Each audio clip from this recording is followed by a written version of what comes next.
নতুন কাপড় ও চামড়ার থলির দৃষ্টান্ত। মথি 9:14-17।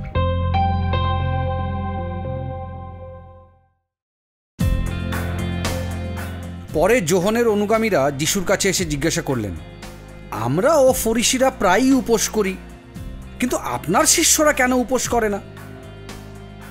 তখন যিশু তাদের বললেন, বর সঙ্গে থাকতে কি বরের বন্ধুরা শোক করতে পারে? কিন্তু দিন আসছে যখন বরকে তাদের কাছ থেকে নিয়ে যাওয়া হবে, তখন তারা উপোস করবে। নতুন কাপড়ের টুকরো নিয়ে কেউ পুরনো কাপড়ে তালি দেয় না, তাহলে ছেঁড়াটা আরো বিশ্রী হবে। পুরানো চামড়ার থলিতে কেউ দ্রাক্ষারস রাখে না, রাখলে চামড়ার থলিটি ফেটে যায়, দ্রাক্ষারস পড়ে যায় আর থলিটিও নষ্ট হয়।